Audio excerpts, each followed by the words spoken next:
Listo. En esta etapa previa, en este primer video, vamos a hablar de cuál es el deber de información que tiene el constructor y cómo nos va a entregar la publicidad de este proyecto. En esta etapa aún no tenemos un vínculo contractual con la constructora, sino que estamos en esa etapa previa de ir buscando, ¿cierto? Entonces, el primer contacto que vamos a tener con el constructor es esa publicidad, esa valla publicitaria que podemos ver en la página del constructor, en sus redes sociales, en la calle y en la revista. Y esta publicidad tiene que tener unas características muy específicas para que sea completamente válida para mí y que esa compra, pues que me incline a esa compra y que la información que estoy viendo en esa publicidad sea completamente correcta. Entonces, Lau nos va a dar su punto de vista desde cómo debería ser esa publicidad desde cara al constructor para que el consumidor no se vaya a ver sometido a errores porque se hizo desde el principio mal la publicidad.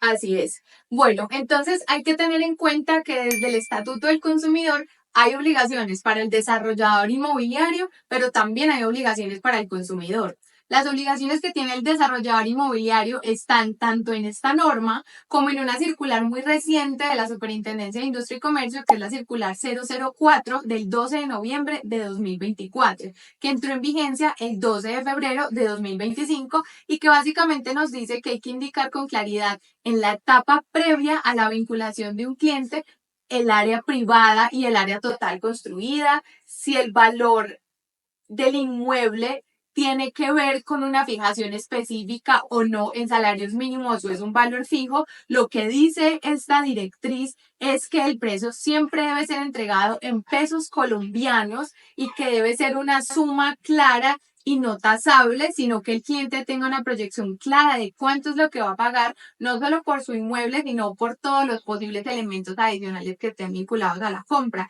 También las características de los parqueaderos, de las zonas comunes, el momento en que se entregan, si el proyecto se va a desarrollar por etapas. También se debe indicar el estrato socioeconómico en que va a quedar el inmueble y la cuota de administración aproximada. Y muy importante, cuál es la proyección o el plan de firma de documentos y de contratos que se va a tener con ese cliente.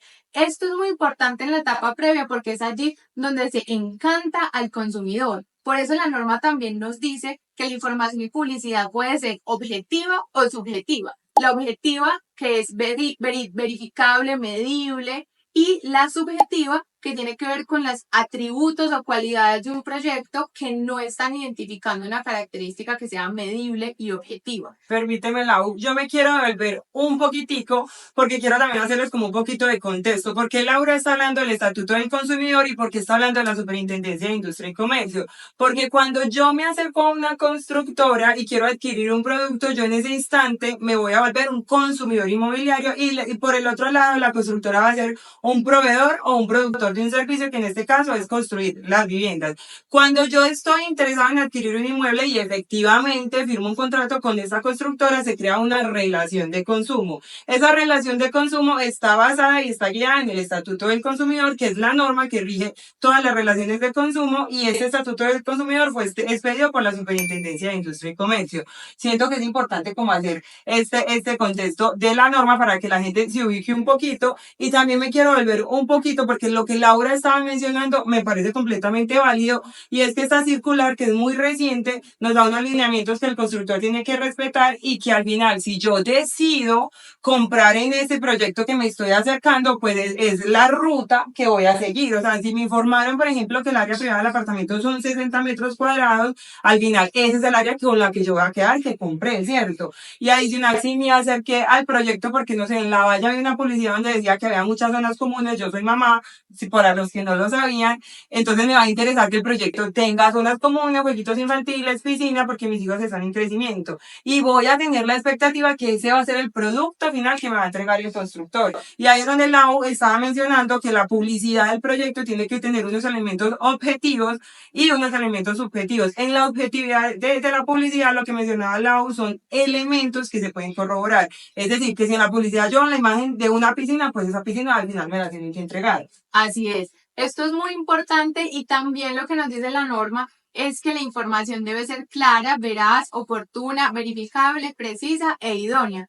Eso sí, no debemos olvidar que aquí es donde la posición del constructor se complica y es porque el consumidor a veces piensa que solamente tiene de derechos y no deberes, y es que es muy importante que para conciliar estas dos posiciones entendamos que es obligación del consumidor informarse sobre los productos que adquiere. ¿Qué quiere decir eso? Que debe firmar los contratos, leerlos antes de Leerlo, eso es firmarlos, importante. leer todos los documentos y especificaciones, preguntar, no solamente decir, es que no me entregaron lo que yo esperaba porque no leí, o porque no leí los boletines, o porque no me informé, porque más allá del deber que tiene el desarrollador de informar, hay un correlativo deber del consumidor de ser diligente en informarse sobre un producto tan complejo como lo es un inmueble que va a adquirir. Por ejemplo, en ese caso, yo como abogada del consumidor, y yo me caracterizo por ser una abogada un poco regañona, los suscriptores y las personas que nos están viendo, que han estado en reunión conmigo, lo pueden verificar, pero los regaños con amor. Porque yo siempre les digo, de verdad que, o sea, como la introducción del video lo decía, son dos posturas que no se unen mucho, pero yo siento que si tanto consumidor como constructor se unen, tendríamos negocios más exitosos. Porque digamos que no deberían ser dos relaciones que están en polos opuestos, sino que deberían estar completamente integradas, ¿cierto? El constructor escuchar al consumidor y el consumidor escuchar al constructor. Y lo que les quería decir es que una de las cosas que siempre yo les digo es, mira, desde el Estatuto del Consumidor, el constructor tiene muchísimas obligaciones, de verdad son muchas. No someternos a publicidad engañosa, que no hayan cláusulas abusivas, que el deber que la información sea clara, veraz, exigible. Y nosotros como consumidores solo tenemos una, informarnos. Entonces, si yo voy a empezar un proceso legal y con el argumento de no cumplí mi única obligación que era informarme, ya empezamos mal, ¿cierto? Entonces es súper importante que tengamos eso claro. O sea, como consumidores solo tenemos ese deber, informarnos. Y el constructor por su cuenta sí tiene muchas obligaciones que son las que Laura nos está exponiendo en este momento. Así es, esto es muy importante entonces, no solamente tener en cuenta derechos, sino deberes, Sí. y que en esta etapa previa es que donde se configura la relación de consumo, porque es donde el cliente atraído llega a vincularse a un proyecto, es donde las dos partes tienen que obrar de buena fe y de manera transparente, dándose la suficiente información la una a la otra sobre expectativas y entendimiento del negocio para que así haya claridad desde el día cero y luego no haya malos entendidos. Y también no solo se forma la relación de consumo, sino la relación de confianza, ¿cierto? Porque empieza, digamos que comprar apartamentos nunca es un proyecto a mediano plazo, casi nunca, salvo que estoy comprando un apartamento usado. En la generalidad, si estoy comprando un nuevo sobre plano, es un proyecto a mediano y a largo plazo. Entonces, una relación de consumo que va a subsistir en el tiempo mínimo, un año y medio. Entonces, esa relación de confianza, pues también va a ser más cómodo para ambas partes y nos estamos respetando nuestras obligaciones, nuestros deberes, y si de una parte yo recibí la información completa, pues yo voy a estar más tranquila con esa compra. Aparte, pues que comprar apartamentos no es nada económico. Así. O sea, es un producto que de verdad pues bajita la mano, lo más económico que puedo encontrar son por ahí 160 millones, que igual es plata. Pero Lau, yo te quiero hacer una pregunta. A mí me han llegado muchos clientes que me dicen, esto es publicidad engañosa.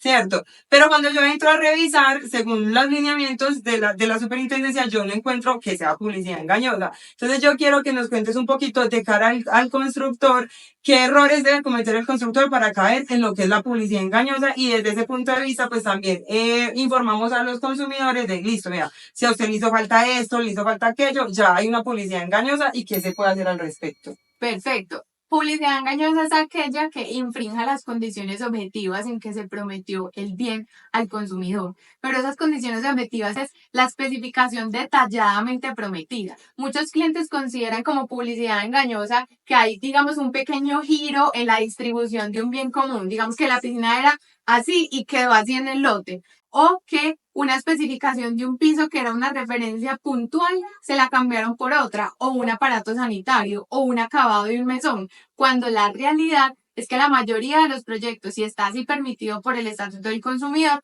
es que ante la posibilidad de cambios de proveedores y materiales en el mercado cambiante, yo pueda entregarle al consumidor de manera válida el mismo elemento o uno similar de igual o superior calidad. Y esto aplica para la composición general de las especificaciones de lo que se ofrece. Por ejemplo, si estoy entregando un salón social con iguales especificaciones y dotación, una piscina, unos juegos infantiles, la variación por condiciones de planimetría o topográficas no tendría por qué considerarse publicidad engañosa, ni tampoco cambios en especificaciones que no desmejoren la promesa inicial hecha al consumidor, porque es imposible garantizar la estabilidad de las referencias y suministros de materiales en el mercado, más con un mercado tan cambiante como el que tenemos hoy en el mundo. Y que no depende 100% del constructor. Esta sí es típica. Te voy a hacer varias, o sea, te voy a poner sobre la mesa unas 3 situaciones que me han llegado de consumidores que me dicen, Lady, esto es publicidad engañosa, y tú me dices si es publicidad engañosa o no. Entonces, la primera es, y esa, por ejemplo, me pasó a mí, te voy a decir cómo lo resolvió la constructora, pero lo ponemos sobre la mesa como si la constructora no lo hubiese resuelto de la misma manera. Cuando nosotros compramos con mi esposo el primer apartamento, vimos un apartamento modelo muy, muy bonito, y cuando entramos a ver la división en vidrio templado del baño, no decía que era alimento decorativo. Cuando de un momento a otro ya habíamos firmado, ya todo, o sea, habían unas cosas de acabados en el apartamento que sí decía, esto es alimento decorativo, ¿cierto? No sé, de pronto el mueble superior de la cocina. Pero específicamente la división en vidrio templado del baño no decía que era elemento decorativo. Cuando ya nos fueron a hacer la entrega del apartamento, nos dijeron que este elemento no lo incluían, ¿cierto? Teníamos fotos del apartamento donde decía que no se veía con claridad que la división en vidrio templado del baño no era no decía que era elemento decorativo. Dime, ahí, por ejemplo, yo puedo decir, ¿me hubo publicidad engañosa o no? Y yo ya luego te cuento cómo lo resolvió la constructora. Bueno, en este caso es importante tener en cuenta que el único medio por el cual uno se entera de qué elemento viene o no, no es el del apartamento modelo, sino el brochure, la publicidad, pero sobre todo para cada inmueble se dan las especificaciones de venta que se entregan y que se firman al momento de suscribir el contrato. Y esto les explico por qué. Porque hay proyectos donde puede haber paquetes de acabados, donde para unos clientes con unos inmuebles esto sí está incluido y para otros no, de acuerdo a la elección de acabados y de precios que se tengan. Entonces, siempre es importante ver la especificación puntual de venta de ese inmueble concreto. Eso me parece súper bueno porque es verdad que cada constructor, dependiendo del presupuesto del proyecto, tiene kit de acabados básicos, genérico y el premium. En este caso, nosotros compramos el kit completo. O sea, nosotros no teníamos que hacerle nada al apartamento, tenía el kit completo. Entonces, en ese caso, como no decía que era elemento decorativo y luego nos estaban diciendo, no lo incluimos,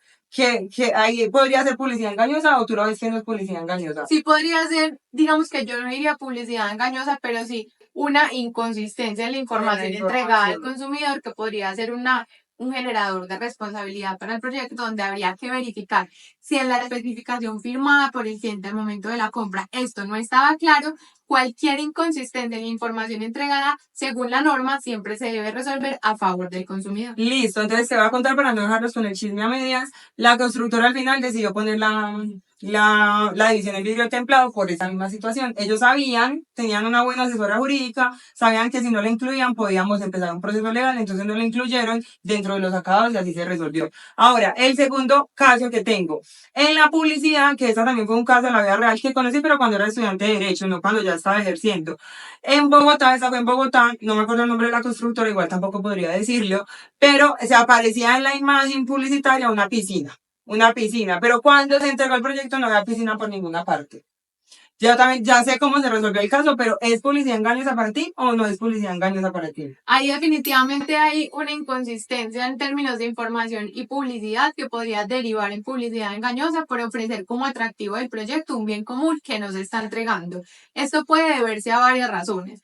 Puede ser un tema de presupuesto, claramente, eso es evidente y no lo vamos a negar. También puede deberse a temas técnicos o topográficos que inicialmente estuviera previsto hacer el bien común, pero que luego por condiciones técnicas no hubiera sido posible. En cualquier caso, tienen que tener en cuenta ustedes que nadie está obligado materialmente a hacer algo imposible. Es decir, si no hay con qué o no hay dónde hacerlo técnicamente, no es posible traer una realidad material al mundo que no va a existir. Lo que sí es que existe una obligación de indemnizar al consumidor por aquellos elementos prometidos y no entregados. Ah, súper chévere eso, porque igual, o sea, yo veo poco probable como abogada del consumidor, que por ejemplo un constructor salga con una publicidad diciéndome aquí va a haber piscina, aquí va a haber sus jueguitos infantiles y luego me diga que la norma no se lo permite, pues porque al final, antes de salir con el proyecto, hay unos estudios previos, unos estudios de suelos. Entonces, la verdad, salvo que la norma cambie repentinamente y no se lo permita, que pues también puede pasar, veo poco probable que diga, ay, puede haber piscina y luego diga, no, ya no me dejaron construirla, ¿cierto? Pero seguramente pues todo se ve en la viña del Señor.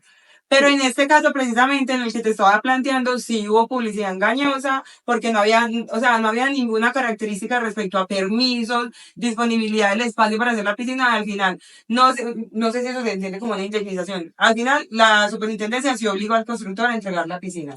Sí, eso es parte de la obligación, es decir, entregue el bien que no entregó, si es materialmente viable entregarlo y si no, tiene que sustituirse por un valor equivalente en dinero a lo que valdría el bien común no entregado. Listo, bueno, ahora la tercera, que de verdad esta me la preguntan muchísimo y me llega mucha gente con eso, es, por ninguna parte me informaron que el precio está en salarios mínimos, ¿cierto? Porque entonces lo que decía de que dice la circular es informe el precio en pesos, dice la Superintendencia de Industria y Comercio. Entonces el constructor como para chulear esta obligación lo que hace es la proyección del precio en salarios mínimos, proyectando según las estadísticas del DANE un salario mínimo, no sé, para el 2025-2027 dice el precio del inmueble son 226 millones de pesos, pero entre paréntesis te pone 150 o 135 salarios mínimos legales mensuales vigentes. Entonces mucha gente, como ve el número, no lee el resto y dice que ya es publicidad engañosa. Entonces, ¿cómo en este caso el precio que genera tantos dolores de cabeza para el consumidor podría considerarse que es una publicidad engañosa? O sea, danos el ejemplo de,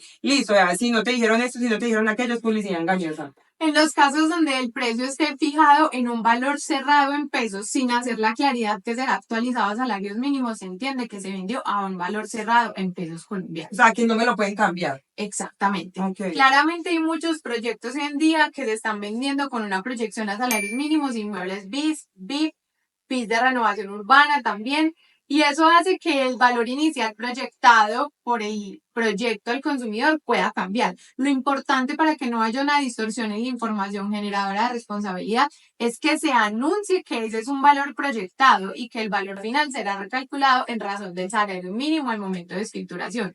Pero nunca se debe decir en un plan de pagos precios ciento tantos salarios mínimos. No, siempre por obligación tiene que haber una proyección en pesos para que las personas se puedan hacer una idea de cuánto les va a valer, aunque el valor sea recalculable. También, cuando el valor es cerrado pesos colombianos, así se debe entender y el cliente no tiene por qué actualizar el valor después. No está obligada legalmente, porque por ejemplo yo sí he tenido casos que reviso, o sea, me dicen, eso es publicidad engañosa, yo digo, bueno, listo, mira, en la publicidad la gente generalmente nunca guarda la presentación del proyecto, nunca entra a la página y mira a ver si están diciendo que es precio en salarios mínimos, entonces yo digo, listo, no tengo los elementos de la presentación si me informaron desde esta etapa tan previa, que es la publicidad, si el precio en salarios mínimos, pero cuando entro a revisar en el contrato dice que es precio en pesos, y llega la constructora con un otro sí diciéndole que es precio en salarios. Ahí el consumidor no está obligado a firmar ese otro sí, no le pueden cambiar las condiciones iniciales porque se las estarían cambiando. No está obligado y eso es un tema que hoy ya no ocurre. Les puedo asegurar que eso hoy no ocurre para los desarrolladores inmobiliarios. Eso ocurría porque los proyectos que se vendieron BIS en en precios fijos en época anterior a pandemia sufrieron unas condiciones económicas muy difíciles que hacían imposible continuar los proyectos y no se actualizaban los precios. Eso pasó en muchos casos como única salida para que los proyectos pudieran continuar. No digo que hubiera estado bien de acuerdo a la norma, pero fue la consecuencia de situaciones imprevistas e imprevisibles que ocurrieron en el mercado que hicieron incrementar los costos de construcción hasta en un 60%. Total, que si se construía al mismo precio fijo que se había vendido antes, era imposible terminar las unidades inmobiliarias. Obviamente a muchos clientes esto les afectó su condición económica y hoy ya no pasa porque ya hay proyecciones realistas y las ventas son mayoritariamente en valores proyectados para vivienda de interés social, pero sí está claro que es importante que el consumidor siempre tenga información clara, verificable y una estimación concreta del valor que va a pagar por su inmueble. Listo, para ir concluyendo ya este video de lo que hemos hablado es entonces la información previa y la publicidad que recibo antes de vincularme al proyecto es obligatoria para el constructor y me la deben respetar. El éxito de esta etapa va a ser que la relación de consumo desde el principio se forje bien, haya una buena relación de confianza y que la información para configurarse una publicidad engañosa, tengo que tener una información recibida, ¿cierto? Respecto a lo que me entregaron, respecto a lo que al final recibí, sustancialmente diferente, ¿cierto? Que los cambios en los acabados, por ejemplo, no sé, que es súper típico, que en el apartamento modelo o en la especificación de acabados me prometieron una línea de acabados, por ejemplo, gris mate, y hoy se descontinuó por todo el mundo, y es imposible para el constructor encontrar esta misma línea con este mismo nombre, pero me va a poner una similar publicidad. En este caso, no hay publicidad engañosa. ¿Algo más para concluir, Lau? Creo que estamos muy claros. Es vital, sobre todo, que las dos partes en el negocio pongan lo mejor de sí para informarse y comunicarse, porque todos los conflictos empiezan por falta de comunicación. Listo. Los leemos en sus comentarios. ¿Qué dudas van a tener? No olviden suscribirse al canal y activar la campanita para que les lleguen las notificaciones de cómo vamos a ir subiendo el resto de los videos en esta secuencia y en esta serie de videos. Así es.